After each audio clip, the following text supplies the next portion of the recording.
Hello belles amours, je vous refais une tentative de vidéo parce que j'avais commencé mais elle s'est coupée après 2 minutes. Voilà, mon iPhone a l'air de plus en plus plein. Pourtant c'est bizarre, j'ai pu faire une vidéo d'une demi-heure, puis quand je la supprime, je peux plus en refaire d'autres, donc je ne sais pas.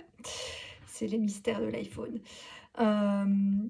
Mais donc voici, c'est Nathalie, l'ingénieuse enchanteresse, pour la suite de mes petits partages quotidiens. Et pour ce jour du 31 du 3, j'avais envie d'aborder un sujet qui me tient beaucoup à cœur et voilà, qui était d'ailleurs le sujet du premier cercle de parole que j'ai proposé, qui n'a toujours pas eu lieu, mais je ne désespère pas. Euh, il y avait pas mal de personnes intéressées, c'est juste que ça n'a pas été confirmé jusqu'ici, qui sont toutes les atypies, les différences, etc. Puisque moi j'ai envie de, voilà, de contribuer à un monde plus inclusif. Mais particulièrement, en fait, je me suis réveillée en tombant sur, je ne sais plus, je suis tombée sur un truc en rapport avec tout ce qui était de l'identité de genre. Et, euh, et donc, je m'excuse à l'avance si je froisse ou vexe certaines personnes, et je précise que, voilà, ce que je partage, c'est ma vision des choses, qui n'est pas forcément la vérité ultime, c'est la façon dont moi je ressens les choses. Et ça n'est en aucun cas un jugement sur une autre façon de faire ou de ressentir, mais je sais pas, je sens que c'est juste de partager ma vision et que ça peut aider des gens à se sentir mieux ou sortir de certaines choses ou pas, s'ils ont envie, enfin parce que voilà, chacun son chemin et sa façon d'avancer et de progresser. Donc moi je ne fais que partager ce qui me semble juste et opportun, et puis vous prenez ce qui vous parle ou pas. Mais voilà, je me faisais une réflexion par rapport à toutes ces identités de genre qui existent de nos jours et qui n'existaient pas avant, parce qu'avant, ben, on avait homme-femme, puis après, il y a eu l'orientation sexuelle qui pouvait être hétérosexuelle, euh, homosexuel ou bisexuel, en fonction qu'on est attiré par une personne du même sexe, du sexe opposé, ou qu'on peut être attiré par les deux. Mais maintenant, finalement, il y a des identités de genre qui ne sont même pas forcément liées à l'orientation sexuelle, mais simplement à la manière dont on, enfin, de ce que je comprends, hein, dont on se sent à l'intérieur. Euh, mais moi, j'ai l'impression que tout ça, c'est un peu une dérive, enfin, sans critiquer, hein, mais et puis je comprends qu'on a besoin de mettre des mots sur les choses, et donc on a créé ces choses-là pour les nommer, les identifier, mettre des mots, mais du coup c'est encore se mettre dans des cases, enfin c'est ma façon de voir, parce que moi j'ai l'impression que toutes ces différences et revendications avec tous ces différents noms d'identité de genre dans lesquels j'avoue je ne m'y retrouve même pas avec tout ce qui existe. Il faudrait que quelqu'un m'explique, enfin quelqu'un qui se ressent comme ça m'explique voilà, toutes ces différences et ces choses. Mais moi j'ai l'impression que c'est parce que pour l'instant, ben, la Terre est en train de changer, nous allons vers ce nouveau monde dont beaucoup de gens parlent, nos vibrations sont en train d'augmenter, et on est en train de passer pour moi d'un monde duel à un monde d'unité. Bon, alors ça va pas se faire du jour au lendemain, hein, c'est tout un processus, mais quelque part avant il y avait une très grande dualité sur Terre qui est en train de diminuer pour pouvoir retourner vers cette unité. En même temps, ben, c'est le choix que nos âmes ont fait. Quand on vient s'incarner sur Terre, on a d'office une certaine dualité, puisqu'on s'est déjà, ben, on s'est séparé d'une âme unique à la source en des milliards d'individus, mais aussi on a choisi sur Terre une forme de dualité homme-femme, euh, mais qui est choisie, comme je dis, pour pouvoir, parce que parfois il faut séparer pour mieux comprendre et rassembler. Et donc pour pouvoir étudier séparément le côté yin et le côté yang, ben nous nous sommes divisés entre des hommes et des femmes pour pouvoir mieux se comprendre et s'observer séparément, euh, mais aussi pour mieux se réunir et former des couples. Euh, mais du coup, comme pour l'instant nous sommes en train de changer de vibration et que ben, nous retournons vers une plus grande unité et donc nous avons, quel que soit notre, du coup je sais plus comment définir ça, mais notre choix physique, puisque pour ça nous sommes soit hommes soit femmes physiquement, hein, quel que soit notre ressenti intérieur ou nos orientations, etc. On a choisi de s'incarner dans un corps de femme ou dans un corps d'homme. Mais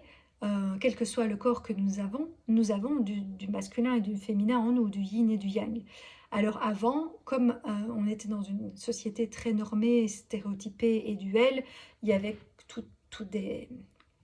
définitions de comment est censé être un homme ou une femme, comment on est censé se comporter, s'habiller, penser, quel type d'activité on est censé faire, etc. etc. Euh, et il y avait de très grandes différences entre les hommes et les femmes pendant tout un temps. Puis ces différences ont été de plus en plus réduites puisque nous avons maintenant un mode de vie où les hommes et les femmes ont quasi la même vie et où beaucoup d'hommes se retrouvent aussi à devoir s'occuper du ménage des enfants, etc., puisqu'il y a eu séparation, divorce ou autre, que beaucoup de femmes exercent des métiers tout aussi prenants que les hommes à responsabilité, etc., que, enfin voilà, plein de choses font que dans notre vie moderne, il n'y a plus tellement de différence entre les hommes et les femmes, déjà voilà, dans nos habitudes et comportements. Après, il reste des petites différences et c'est normal on est déjà physiologiquement différents, donc forcément il restera toujours des différences entre nous parce qu'on a quand même une tendance plus féminine ou plus masculine et il y a des petites différences, mais elles sont beaucoup moins marquées qu'avant. Pour ce qui est de s'habiller, pareil, maintenant, les femmes mettent des pantalons et certains hommes apparemment aiment bien mettre des jupes. Bon, ça me fait toujours encore un peu bizarre, mais c'est une question d'habitude de nouveau parce voilà, on n'est pas habitué, mais, euh, mais voilà, tout ça est en train de changer, tout comme les couleurs qu'on attribuait du rose aux femmes, machin, nanana. Maintenant, il y a plein d'hommes qui mettent des pulls roses et ça leur va très bien. Enfin voilà. Et donc toutes ces choses-là sont en train de changer, mais aussi par rapport à notre sensibilité et à notre côté justement homme ou femme, euh, à cette force que certaines femmes ressentent en elles de côté plus yang, à toute la sensibilité et la vulnérabilité que beaucoup d'hommes ont redéveloppé leur côté plus yin. Et tout ça pour moi c'est normal et c'est logique et c'est l'évolution des êtres humains et de la Terre puisqu'on veut retourner vers cette unité, vers cet équilibre en nous du yin et du yang, vers ce Tao. Mais après, on gardera toujours une petite... Enfin voilà, si on est une femme, on aura peut-être 51% de yin et 49% de yang. Euh,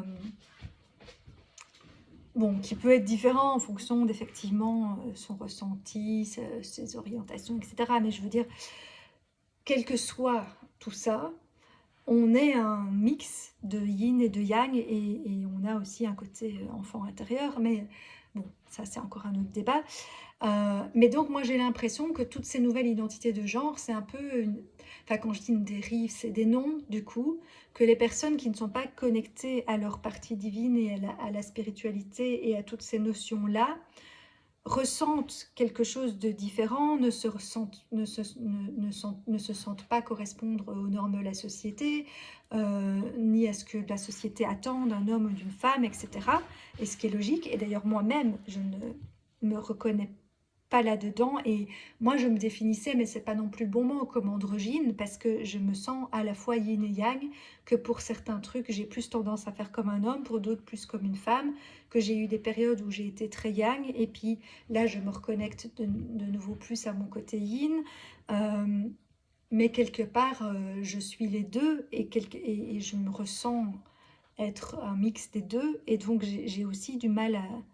Enfin voilà, pour moi justement, on quitte ce monde de dualité et de ou, genre on doit choisir entre ça ou ça, pour aller vers un monde d'unité, un monde inclusif, où on passe du ou au et où on peut être tout. Et,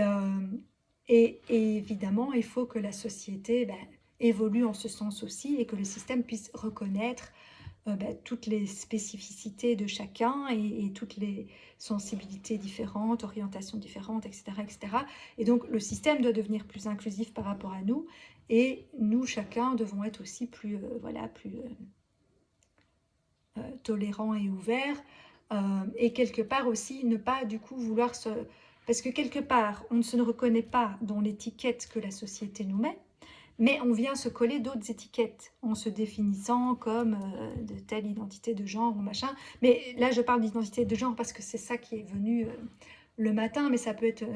n'importe quel autre truc. Et pour moi, c'est juste parce que c'est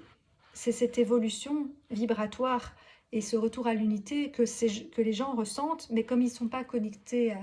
ou pas au courant ou pas intéressés par tout ça, ben, ils ne savent pas comment l'expliquer d'autre que par, voilà, que du coup ils expriment leur ressenti. Et donc leur ressenti, c'est ben, moi je ne me sens pas un homme ou une femme comme décrit dans la société. Mais pour moi, en fait, euh, on n'est pas obligé de se définir comme une identité de genre différent. Moi, je me sens toujours femme, même si je ne me sens pas une femme comme elle est décrite dans la société, et que j'ai d'ailleurs refusé d'incarner le féminin tout un temps parce que je ne me reconnaissais pas dans la définition des femmes de la société, qu'il y a certaines parts du féminin telles qu'elles étaient incarnées jusqu'ici ou décrites dans la norme qui ne me correspondaient pas. Du coup, ben, j'ai fait pareil, j'ai voulu rejeter mon sexe, entre guillemets, même si moi je suis toujours restée d'apparence féminine et que je ne me suis pas définie comme homme ou que j'ai pas mis d'autres mots dessus. Mais voilà, je ne me reconnaissais pas là-dedans. Mais en fait, je pense qu'on ne doit pas renier son sexe. On a choisi d'être un homme ou une femme. Euh, et il n'y a pas besoin d'inventer d'autres types. C'est juste que les hommes et les femmes ne sont pas tous les mêmes, qu'on est tous très différents, qu'on a tous toutes nos spécificités, qu'on a chacun une sensibilité différente, des côtés yin ou yang plus ou moins développés, quelle que soit notre apparence physique. Mais tout ça ne